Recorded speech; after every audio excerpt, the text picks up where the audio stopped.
الله الذي هدانا لهذا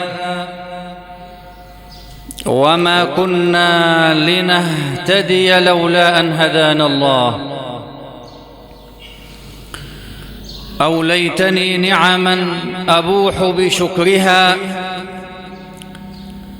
أوليتني نعما أبوح بشكرها، وكفيتني كل الأمور بأسرها.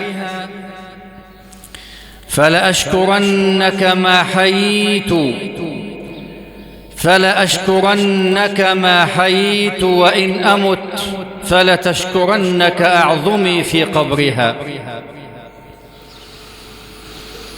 وأشهد أن لا إله إلا الله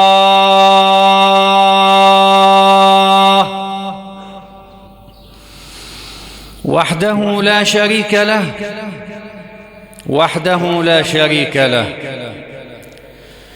الأمر أمره والملك ملكه، لا راد لأمره ولا معقب لقضائه وحكمه. يا رب هذه ذنوبي في الورى كثرت، وليس لي عمل في الحشر ينجيني. وقد أتيتك بالتوحيد يصحبه حب النبي، وقد أتيتك بالتوحيد يصحبه حب النبي. وهذا القدر يكفيني، وهذا القدر يكفيني.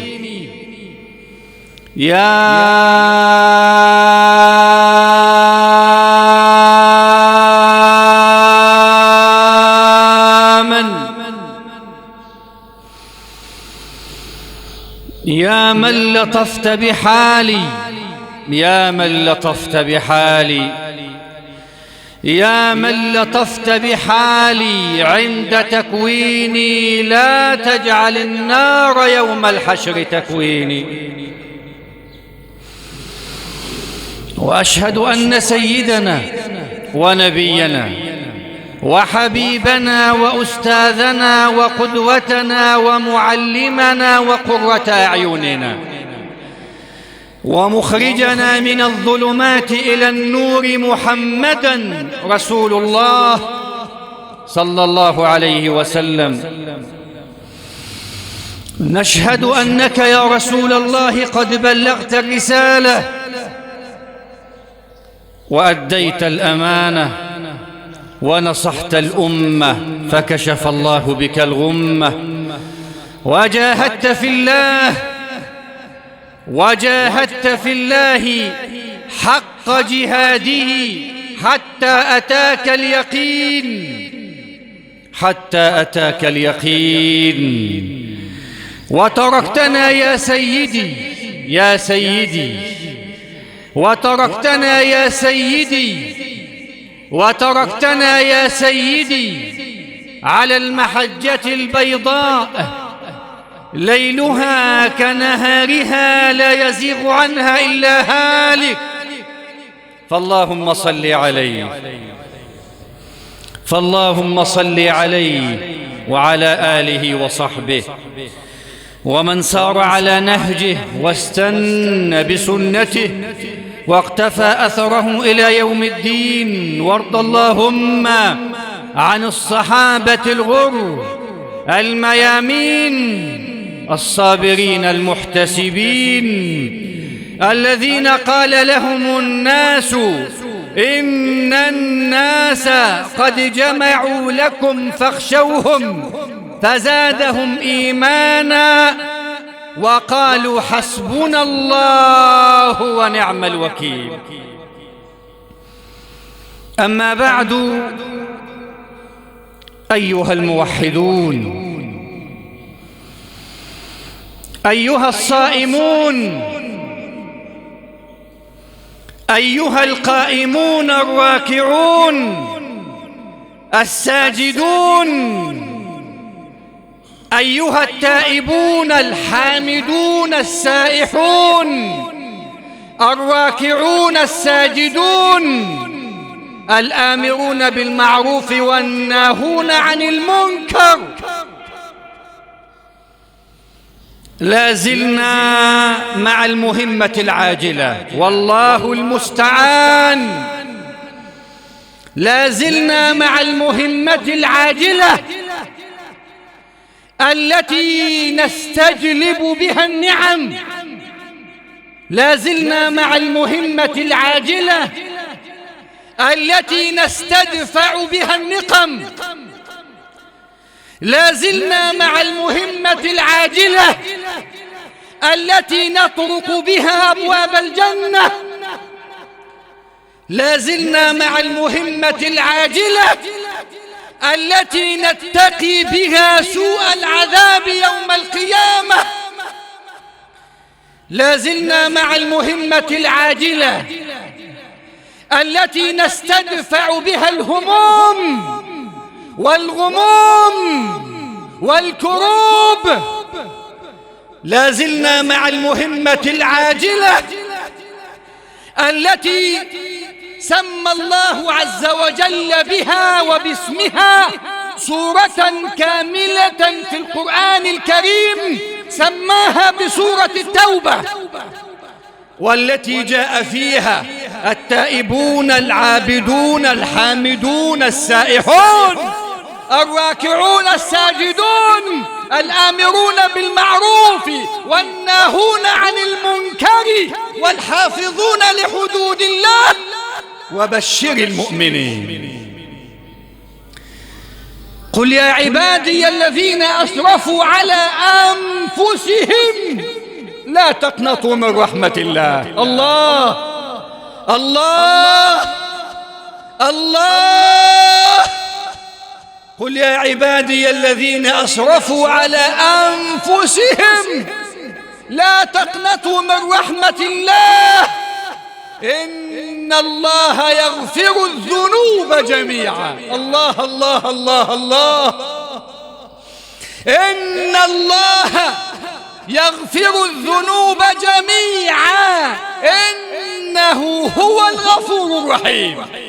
وأنيبوا إلى ربكم وأسلموا له من قبل أن يأتيكم العذاب ثم لا تنصرون.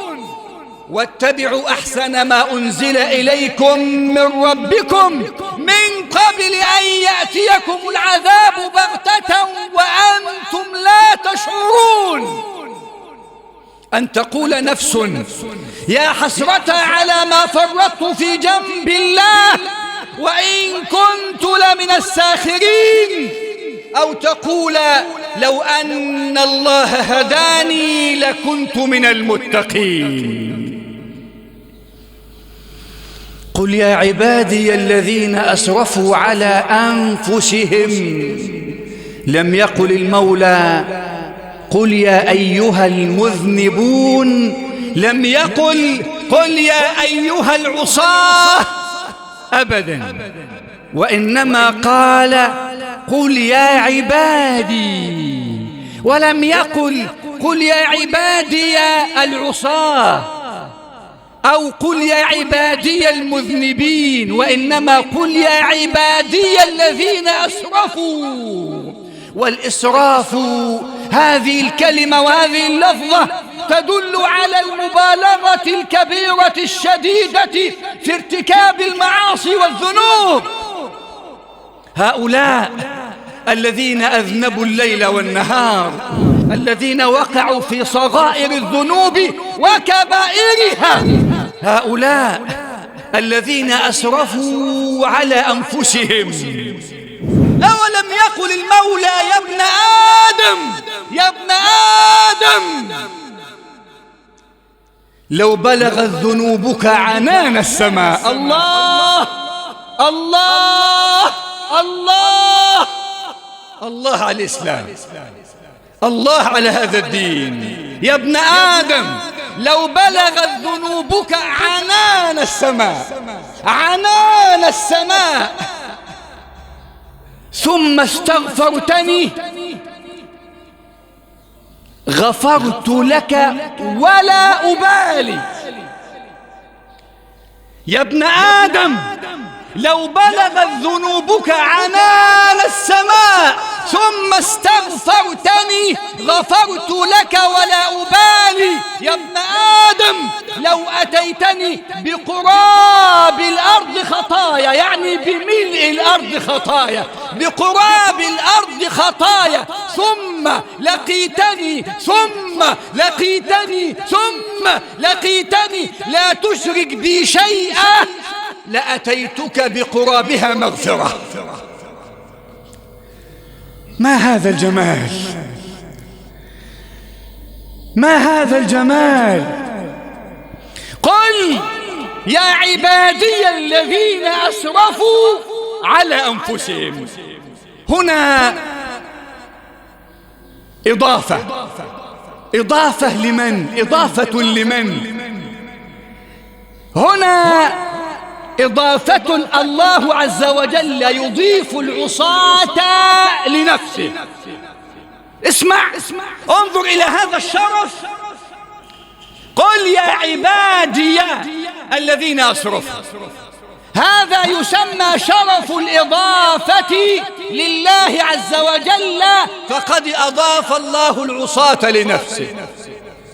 الراجل اللي كان ليه محبوبة ومتيم بيها قال ايه؟ كان لما حد ينادي عليه باسمه ما يردش، لكن لو حد نادى عليه باسم حبيبته يرد. يا أبو فلانة كان يرد. فقال ايه؟ قال وهان علي اللوم في جنب حبها، وقول الأعادي إنه لخليع أصم إذا نوديت باسمي، وإنني إذا نوديت باسمها لسميع. ليه؟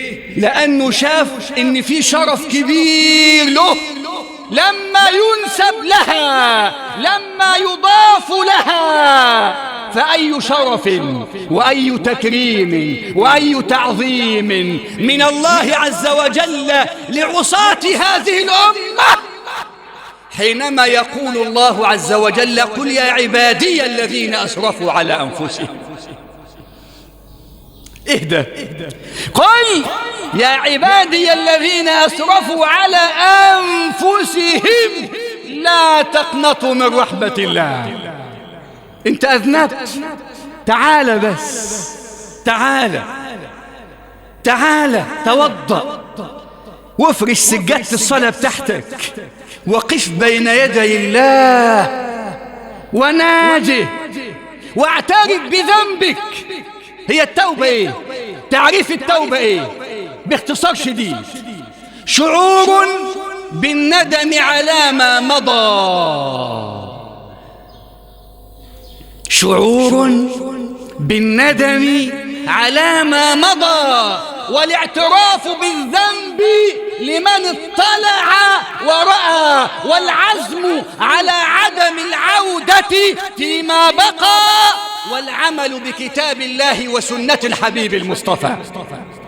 هذه التوبة، دي شروط التوبة: انك تندم، انك تتألم من معصيتك، انك لما تتذكر المعصية تضع وجهك في الارض وتقول يا ربي عفوك، يا ربي انا كنت جاهل، يا ربي انا كنت غافل، يا رب أنا كان عقلي فين، يا رب أنا كان قلبي فين، يا رب أنا كان إيماني فين، يا رب أنا كانت بصيرتي فين.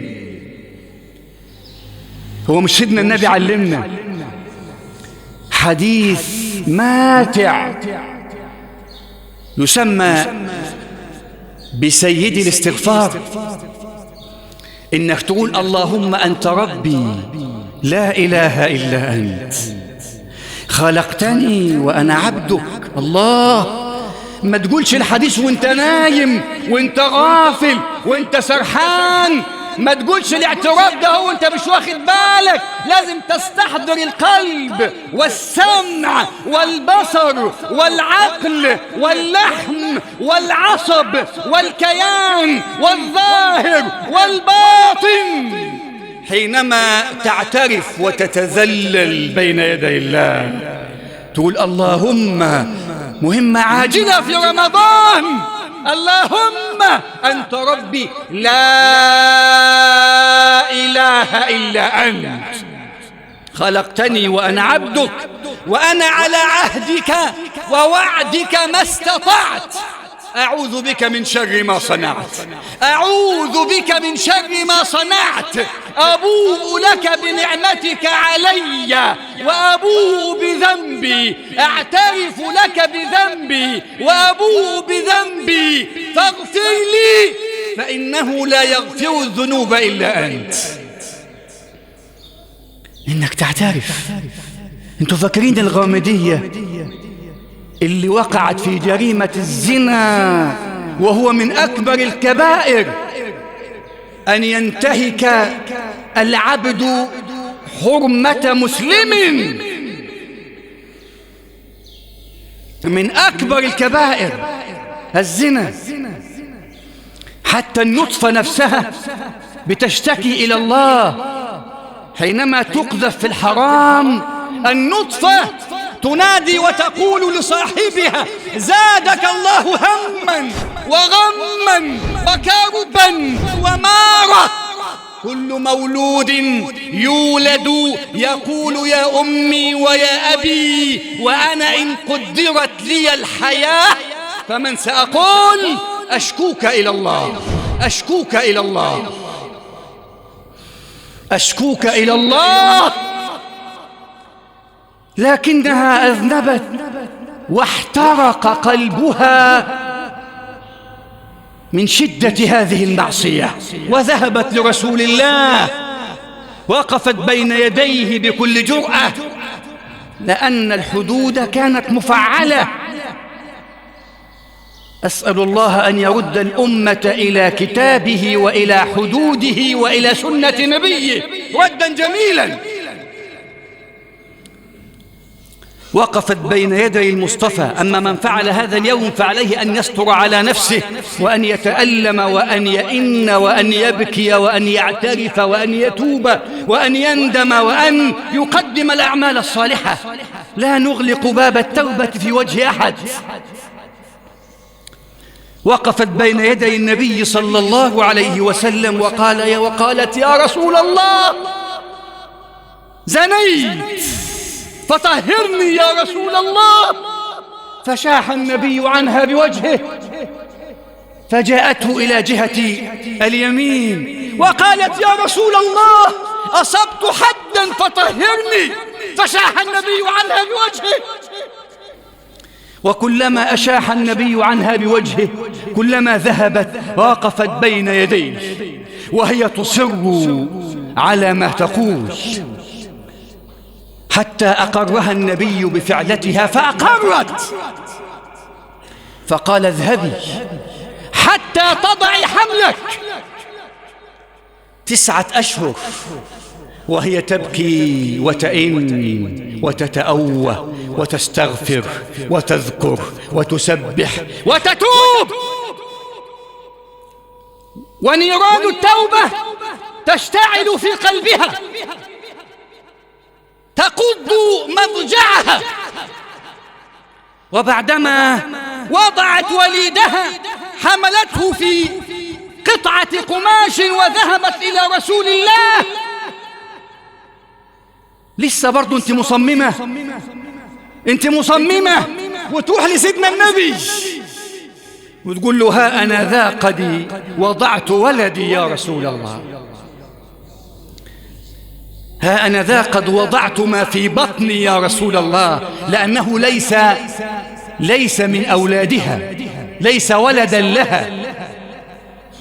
خد بالك، لأن احنا عندنا الأفلام بتربينا إن البطل والبطلة يسموهم بطل وبطلة، بيخطئ البطل مع البطلة فتحمل، في نهاية الفيلم يتزوجها ويعيشوا في ثبات ونبات. لا، النبي قال الولد للفراش وللعاهر الحجر. يعني ايه الولد للفراش؟ يعني لا أب له، يعني لا ينسب لصاحب الماء لأنه جاء من ماء حرام. هذا ديننا. لما كل واحد يعرف وكل شاب يعرف أنه إن أخطأ في الحرام وأنجب ولدا أو بنتا فلن ينتسب له، سيكون هذا مدعاة للعودة عن هذا الذنب وعدم الوقوع فيه. ولكم في القصاص حياة يا أولي الألباب. من هذا الباب نقول: فقال ارجعي حتى تفطميه. روحي لما تفطميه، تقعد 2 ترضعه وهي لا تزال على قرارها وعلى توبتها وعلى ألمها. وبعد 2 عام تذهب لرسول الله صلى الله عليه وسلم وقد أمسكت قطعة كسرة خبز وضعتها في يد هذا الولد عشان تقول للنبي: قد استغنى عني يا رسول الله، ها هو يأكل ويشرب. فجاءت وقفت بين يدي النبي، وقال النبي صلى الله عليه وسلم: احفروا لها، احفروا لها وضعوها في حفرتها وأقيموا عليها الحد حتى الموت.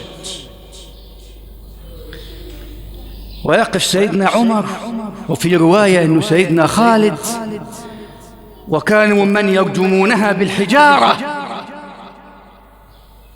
حجرة أصابت رأسها فأخرجت دم دفاقا، فعاد على سيدنا خالد وعلى سيدنا عمر فقال لها: لعنك الله. فغضب النبي صلى الله عليه وسلم وقال: لماذا تلعنوها؟ لا تلعنوها، فقد تابت توبة لو وزعت على أهل المدينة لوسعتهم. تابت وأنابت، لم تنتظر المفاجأة، وكل حي في انتظار المفاجأة. ما هو أنت يا تتوب يا إما المفاجأة تنتظرك. المفاجأة، أنت قرأت معايا قول الله عز وجل في سورة الزمر: وبدا لهم من الله ما لم يكونوا يحتسبون. وبدا لهم من الله ما لم يكونوا يحتسبون. أولم تعلم أن أحدا من المسلمين قد ارتكب معصية فمات عليها؟ أولم تعلم إنك قد علمت ذلك، ولقد حدث ذلك مرارا وتكرارا، أن يموت العبد على معصية الله عز وجل. ألم ترى أن شابا أو رجلا أو فتاة أو امرأة ركبت في سيارة ثم ماتت في سيارتها، ثم وقع الحادث فانتقلت من الدنيا إلى الآخرة؟ أولم تقرأ، أولم تعلم، أولم ترى أن فلانا نام ذات ليلة وهو قرير العين يمني نفسه بأيام طوال، فإذا بالمنادي ينادي أن فلان ابن فلان قد انتقل من الدنيا إلى الآخرة. حدث ذلك. إذن لماذا تمني نفسك أن ذلك لن يقع لك؟ أين أمانك؟ أنت أخذت الأمان؟ هل هل أخذت الأمان أنك لن تموت فجأة؟ هل أخذت أمانا بذلك من الله؟ هل أخذت عهدا بذلك من الله؟ هذا العبد المقيم الذي يقيم على المعصية ألا يرى، ألا يظن، ألا يتخيل، ألا يتوقع أنه وهو في طريقه للمعصية يموت؟ ماذا سيقول لله؟ أو حال معصيته يموت، ماذا يقول لله؟ أو بعد معصيته وقبل أن يتوب يموت، ماذا يقول لله؟ احذر المفاجأة. اسمع معايا كده للقرآن،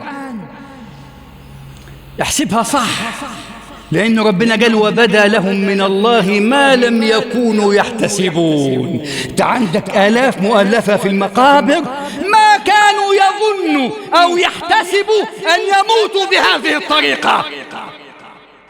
اسمع وتعال معي إلى سورة يونس عليه وعلى نبينا الصلاة والسلام. هو الذي يسيركم في البر والبحر. اسمع للمفاجأة وإلى وصف الله عز وجل لهذا المشهد. الكاميرات الإلهية بتصور الآن. هو الذي يسيركم في البر والبحر حتى إذا كنتم في الفلك وجرين بهم بريح طيبة وفرحوا بها جاءتها ريح عاصف وجاءهم الموج من كل مكان وظنوا أنهم أحيط بهم دعوا الله مخلصين له الدين لئن أنجيتنا من هذه لنكونن من الشاكرين. طب كمل معايا عشان تشوف جحود الإنسان ونكران الإنسان وغفلة الإنسان حينما يغيب عنه الإيمان. فلما أنجاهم إذا هم يبغون في الأرض بغير الحق. يا أيها الناس إنما بغيكم على أنفسكم متاع الحياة الدنيا ثم إلينا مرجعكم فننبئكم بما كنتم تعملون. اسمع للتوقيع، ده التوقيع جاي لسه كمان. إنما مثل الحياة الدنيا كما إن أنزلناه من السماء فاختلط به نبات الأرض مما يأكل الناس والأنعام حتى إذا أخذت الأرض زخرفها وزينت وظن أهلها أنهم قادرون عليها أتاها أمرنا ليلا أو نهارا، ما تفرقش مع ربنا، ليلا أو نهارا فجعلناها حصيدا كأن لم تغن بالأمس. كذلك نفصل الآيات لقوم يتفكرون. مش أي حد هيفهم، مش أي حد هيفهم قرآن. عارف ليه؟ طب تعال معايا، هنرجع للآية دي تاني بس تعال معايا كده. اسمع للقرآن الكريم ورتب قلبك بالصلاة على رسول الله. سورة الأعراف. أفأمن أهل القرى أن يأتيهم بأسنا ضحى ولا بياتا؟ أفأمن أهل القرى أن يأتيهم بأسنا الأول بياتا وهم نائمون، أو أمن أهل القرى أن يأتيهم بأسنا ضحى وهم يلعبون. اسمع، أفأمنوا مكر الله فلا يأمن مكر الله إلا القوم الخاسرون. فلا يأمن مكر الله إلا القوم الخاسرون. اوعى تأمن مكر الله، اوعى تأمن المفاجأة. أنت لم تأخذ عهدا من الله عز وجل بالأمان. اسمع، فأكثر ذكره في الأرض دأبا، فأكثر ذكره في الأرض دأبا لتذكر في السماء إذا ذكرت، ونادي إذا سجدت له اعترافا بما ناداه ذو النون بن متى، وسل من ربك التوفيق فيها، وأخلص في السؤال إذا سألت، ولازم بابه قرعا عساه سيفتح بابه لك إن قرعت. ونفسك ذم لا تذمم سواها بعيب، فهي أجدر من ذممت، فلو بكت الدمى عيناك خوفا لذنبك لم أقل لك قد أمنت. ومن لك بالأمان وأنت عبد أمرت، فما أتمرت وما أطعت،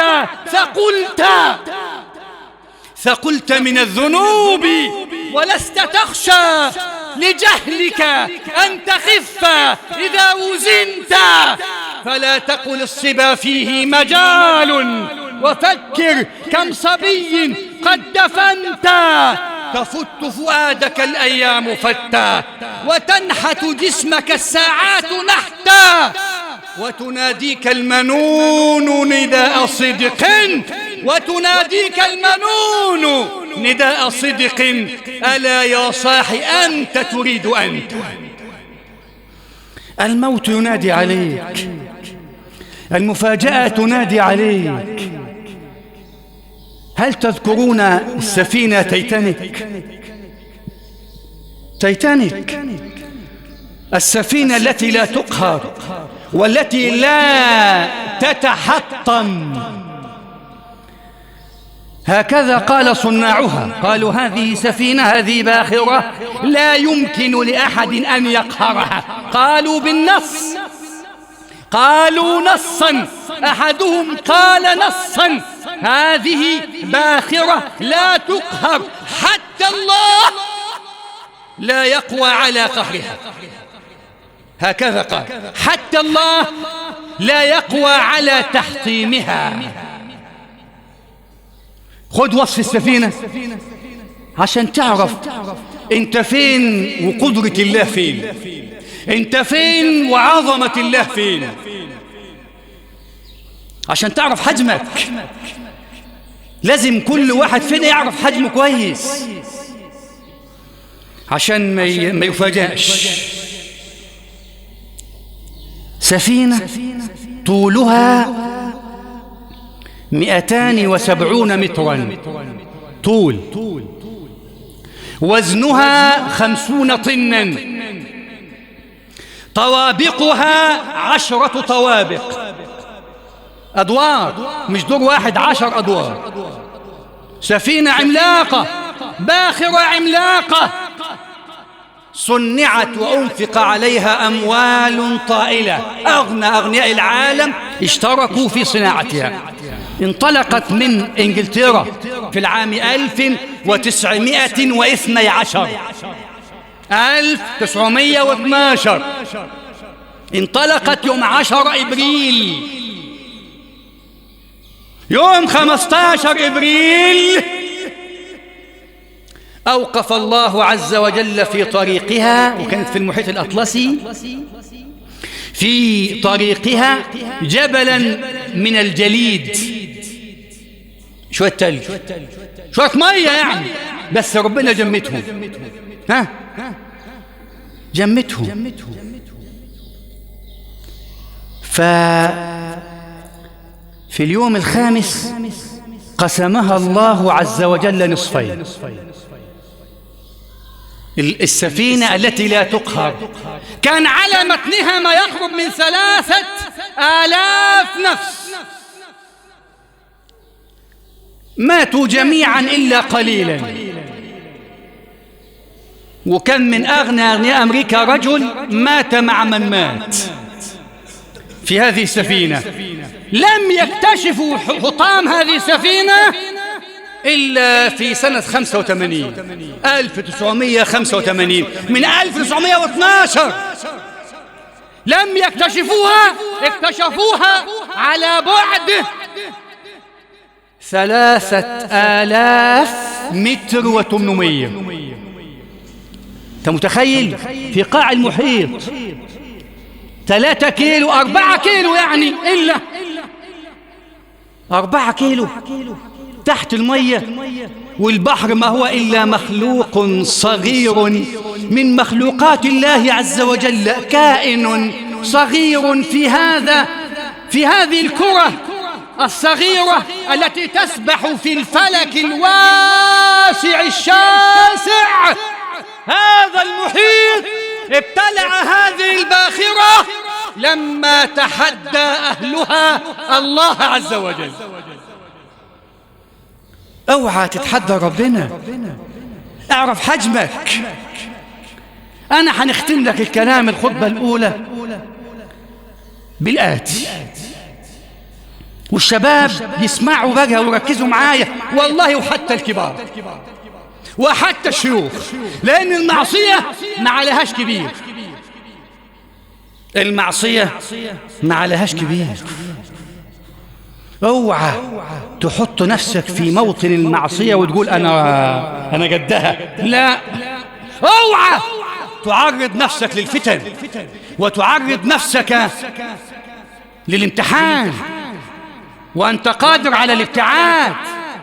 النبي يقول إياكم والدخول على النساء. شوف النبي يقول إيه؟ اوعى. يقول لك لا يخلو رجل بامرأة ولو كان يحفظها القرآن. انت وياها لوحدكم في غرفة مغلقة، لا، أنت تعرض نفسك للمهلكة، للمحرقة، للسقوط. مجموعة من الأصحاب تحت عنوان المفاجأة، وتحت عنوان وبدا لهم من الله ما لم يكونوا يحتسبون، وتحت عنوان وحيل بينهم وبين ما يشتهون، سورة سبأ. مجموعة من الأصحاب جمعتهم المعصية، جمعتهم المعصية، ما تركوا ذنبا إلا وارتكبوه. شباب فرحانين بنفسهم وتربوا غلط، شباب طايش، تربوا كده، سمعوا اللفظ ده، شباب طايش، شباب مراهق، سيبوا يعيش يومين بكرة يتعلم. طب أنا ضامن إن اليومين دول ما يسبقنيش ملك الموت وياخدوا مني. أنا ضامن.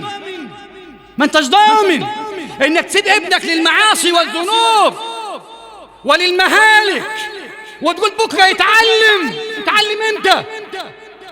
هو أنت أخذت من الله عهدا أنه لن يموت اليوم أو غد؟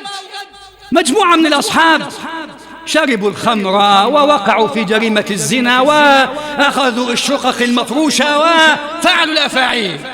واحد منهم ذات يوم وفق، سمع موعظة لإمام أو داعية فقرر التوبة، وذهب إلى أصحابه وقال لهم يا أحبة، يا أصحابي، ينبغي أن نتوب، ونحن راجعون ذات يوم لله، ومن يضمن الأعمار. ظل يذكرهم بالله لكنهم لم يتذكروا، فانفك عنهم وانفصل عنهم وظل في توبته وعبادته وخشوعه وقيامه وصلاته ومع قرآنه وذكره. وهذا حال التائبين، هذا حال التائبين. التائب دايما وجل، التائب يقيم الليل، التائب يقرأ قرآن، التائب يبكي بين يدي الله في جوف الليل، التائب ما يجد بابا من أبواب الطاعات إلا ويسارع إليه ويسابق فيه. مش توبة وخلاص، هي مش كلمة وخلاص، لا، ظل يسابق. وبعد أيام وأصحابه يتمنون عودته، فلما أطال عليهم ولم يعد ذهبوا إليه. من شياطين الإنس. تجلس مع صاحبك وأنت لست بمدخن، فيخرج سجارة من علبته ويلقيها في حجره.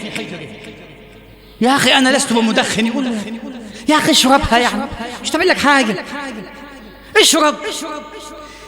مرة من نفسك، فناخدها نشربها أو ياخدها يشربها. تاني سهرة طلع العلبة وخبط كده ويرميها. يا أخي اشرب. مرة فرفش، مرة واثنين وثلاثة، إلى أن تقول أنت له أعطني، تعودني بقى أعطني. فساعتها يقول له إيه؟ يقول له يا عم اشتري، يا عم أنت زهقتنا، ما تشتري بقى، اشتري.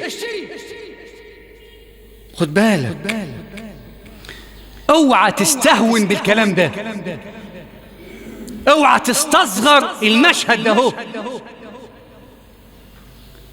راحوا له، ذهبوا إليه، ظلوا يذكرونه باللحظات التي مضت، وبالليالي الخوالي، وبالليالي الحمراء، وبالليالي السوداء، وبالليالي الزرقاء، لكنه لم يلن، ما لان في أيديهم، فاحتالوا حيلة وقالوا ما رأيك لو ذهبت معنا في رحلة، نطلع فسحة، تعال معنا يا أخي حتى تقرأ لنا آية تذكرنا، يمكن نتذكر لما تذكرنا، يمكن نتعلم، يمكن نفوز. فقلبها في رأسه وقال وما يضيرني، أذهب معهم وأذكرهم بالله، ربما أخذت بأيديهم إلى الله عز وجل. ذهب معهم بنية حسنة. واسمع مني، الطريق إلى جهنم، إلى فين؟ الطريق إلى جهنم مليء بهذه النوايا الحسنة.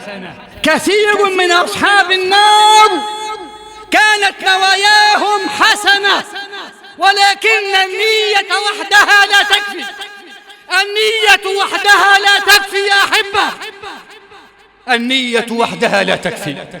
ذهب معهم يريد لهم الخير ويريدون له الشر، يريد لهم النجاة ويريدون له الهلاك. ذهب معهم وذهبوا إلى شواطئ بحر من البحار، ثم تحججوا بحجة وأرسلوه إلى الشقة التي يسكنونها، وهناك قد صنع الفخ، فإن هناك فتاة من فتيات الليل، فتيات البغاء، تنتظره هناك. اسمع، ذهب وليته ما ذهب، ذهب وليته ما ذهب، ليته ما ذهب. فتح الباب، دخل فوجد هذه الفتاة أمامه. ظل يحدثها عن الجنة، يدعوها للجنة وتدعوه للنار، يدعوها للفضيلة وتدعوه للرذيلة، يدعوها للعلو وتدعوه للسقوط، يدعوها للطهارة وتدعوه للنجاسة، تدعوه للنجاسة. ظلت تراوده وتحدثه وتذكره بما مضى حتى وقع في المحظور، حتى وقع في المحظور، وهدم بيت لطالما تعب حتى بنى، وهدم صرح لطالما تعب حتى بنى. صرح الإيمان يا أحبة، صرح الإيمان يا أحبة، صرح الطاعة، صرح الثواب والأجر، سقط، شرب الخمر وزنى ونام، وجاء أصحابه يدقون الباب وهم يتضاحكون، وضحكاتهم تملأ المكان، وهم يمزحون وهم يتصايحون. شياطين الإنس فتحت لهم: ماذا صنعت؟ قالت: أين ما اتفقنا عليه؟ أين المال؟ يا أحبة، إنهم أبناء الأغنياء إلا ما رحم الله، إنهم أبناء الأثرياء الذين يهدمون بأموالهم الفضيلة، يهدمون الفضيلة بأموالهم، يهدمون بيوت الحق، يهدمون مبادئ الخير بأموالهم، يعبثون ويعصون ويغفلون بأموالهم. آباؤهم وأمهاتهم يعطونهم من الأموال ما لا حد لها ولا عد، بلا حساب ولا محاسبة. وأبناء الأغنياء إلا من رحم الله قالوا لها: لك ما تشائين، ولكن فرحين، أخبرينا، بشرينا، ماذا صنعت؟ قالت: فعل كل شيء، كل شيء، شرب الخمر وزنى ونام، وهو الآن نائم مسجى عريانا تماما، ولا حول ولا قوة إلا بالله. جردته من ملابسه تماما.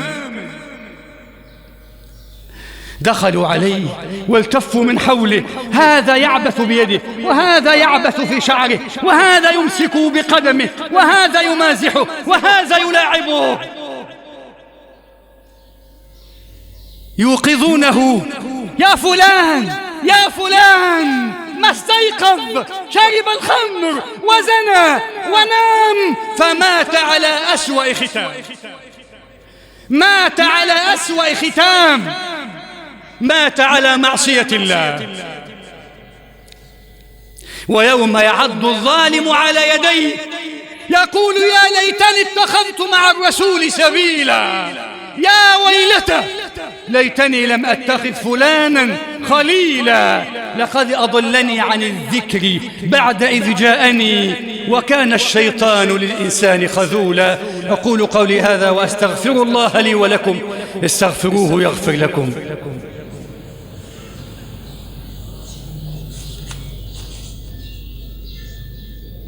الحمد لله وكفى، والصلاة والسلام على المصطفى صلى الله عليه وسلم. يا أحبة، ما قولكم فيما رأيتم؟ هل منا أحد يأمن على نفسه هذا المصير ممن يخوضون في معصية الله، ممن لا يراعون النظر إلى مقام الله؟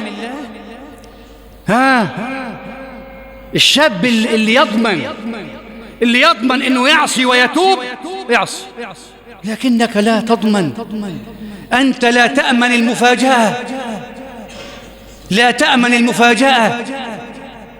ومن لك بالأمان، ومن لك بالأمان وأنت عبد أمرت فما أتمرت وما أطعت، فقلت من الذنوب ولست تخشى لجهلك أن تخف إذا وزنت، فلا تضحك مع السفهاء لهوا فإنك سوف تبكي إن ضحكت.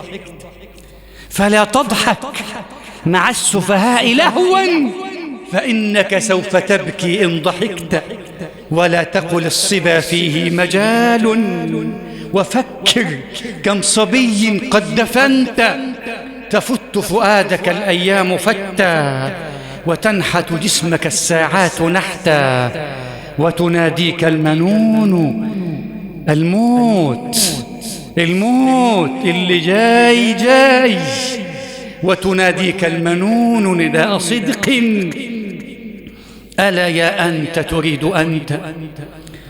والله كتير حواليك كانوا يتمنوا إنهم يدركوا رمضان، ما أدركوهوش، ووالله ما كانوا يتخيلوا 1 في المليار إنهم يموتوا قبل رمضان.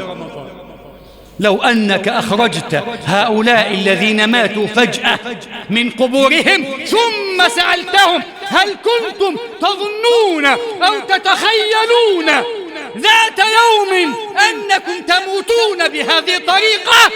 لا قالوا لك لا، احذر المفاجأة، احذر المفاجأة، حتى إذا أخذت الأرض زخرفها وزينت وظن أهلها أنهم قادرون عليها أتاها أمرنا ليلا أو نهارا فجعلناها حصيدا كأن لم تغن بالأمس، كأن لم تغن بالأمس. أنا كان نفسي نكلمك عن المفاجأة اللي ربنا عملها مع قوم من الأقوام اللي ورد ذكرهم في القرآن، لكن ربما يكون ذلك في اللقاء القادم أو في درس من الدروس. يا أحبة، رمضان لا يزال بين أيديكم، والتوبة لا تزال تفتح الأبواب على مصارعها لكم، فقوموا الليل وصوموا النهار وغضوا البصر واقرأوا القرآن وأكثروا من الذكر، أكثروا من الذكر، توبوا توبة نصوح وتوبوا إلى الله جميعا، توبة جماعية، وتوبوا إلى الله جميعا أيها المؤمنون لعلكم تفلحون. الراجل قال: فيوم يعض الظالم على يديه، بيقول ايه؟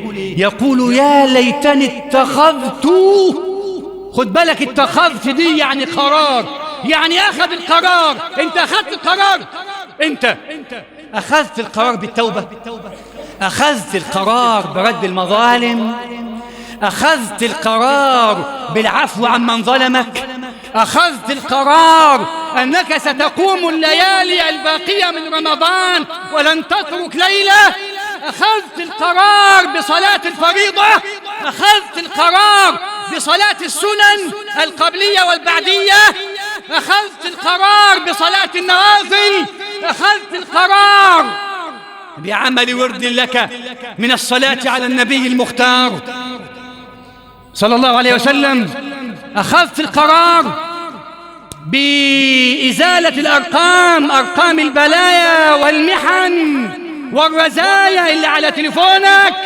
أخذت القرار إنك تمسح أرقام الهواتف اللي فتحها لك أبواب جهنم. لازم تاخد القرار. هو قال يا ليتني اتخذت، وإيه؟ مع الرسول كمان، ده معه، ده كان عايز بيقول يا ريت وبيعض. عارف انت الولد اللي عمل مشكلة، طفل صغير عمل مشكلة وأبوه عنده 4 سنوات أو 5 سنوات، وأبوه ربط رجله في رجل السرير.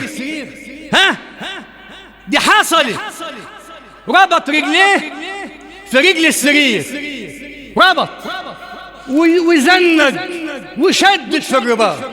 ودي قصة تانية، موضوع العنف، مع العنف في تربية الأطفال دي موضوع تاني، لأن الطفل من سنة ل4 سنوات لا يعنف ولا يضرب ولا يهان، ما يعرفش صح من غلط.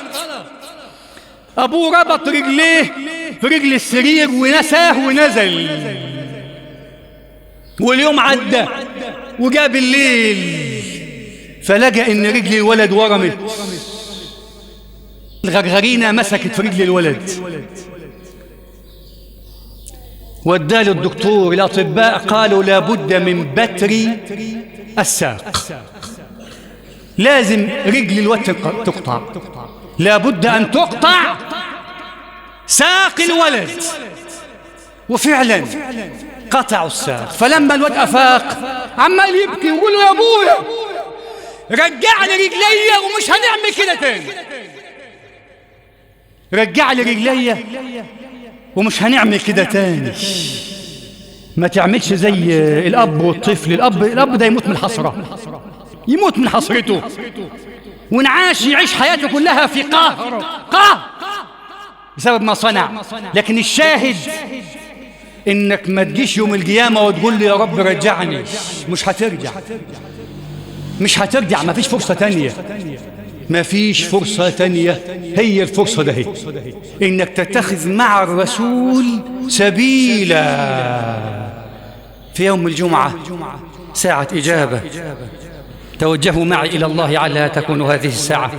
اللهم اغفر لنا ذنوبنا وإسرافنا في أمرنا وثبت أقدامنا وانصرنا على القوم الكافرين. اللهم استرنا ولا تفضحنا، اللهم أكرمنا ولا تهنا، اللهم زدنا ولا تنقصنا، اللهم كن لنا ولا تكن علينا. اللهم اختم بالباقيات الصالحات أعمالنا، اللهم ردنا إليك ردا جميلا، اللهم ردنا إليك ردا جميلا. اللهم خذ بنواصينا إليك أخذ الكرام عليك. اللهم اهد شباب المسلمين واهد رجال المسلمين واهد شيوخ المسلمين واهد نساء المسلمين واهد فتيات المسلمين. اللهم ارزقنا حبك وحب نبيك وحب آل بيت نبيك وحب الصالحين من عبادك وحب من ينفعنا حبه عندك. اللهم ارزقنا حبك وارزقنا خشيتك. اللهم ارزقنا توبة صادقة قبل أن نلقاك. اللهم ارزقنا توبة نصوحا قبل أن نقف بين يديك. اللهم انصر الإسلام وعز المسلمين. اللهم انصر المجاهدين في فلسطين. اللهم انصر المجاهدين في فلسطين. اللهم انصر المجاهدين في غزة. اللهم انصر المجاهدين في كل مكان يحارب فيه الإسلام. اللهم كن لإخواننا المستضعفين في فلسطين، في غزة، في السودان، في كل مكان يحارب فيه الإسلام يا رب العالمين. كن لإخواننا في الهند، اللهم انصرهم على هؤلاء الهندوس الغاشمين الظالمين. اللهم اغفر لساجد علي يا رب العالمين. اللهم اغفر لساجد علي يا رب العالمين الذي أحرق حيا على يد الهندوس، والذي اغتصبت زوجته على يد كبير من الهندوس، ونحن نيام ونحن غافلون. اللهم انتصر للمستضعفين يا رب العالمين. اللهم إنهم حفاة فاحملهم، جياع فأطعمهم، جياع فأطعمهم، جياع فأطعمهم، عراة فاكسهم، خائفون فأمنهم، مظلومون فانتصر لهم وانتقم لهم يا رب العالمين. ربنا آتنا في الدنيا حسنة وفي الآخرة حسنة وقنا عذاب النار. ربنا أفرغ علينا صبرا وثبت أقدامنا وانصرنا على القوم الكافرين. وآخر دعوانا أن الحمد لله رب العالمين. وأقم الصلاة.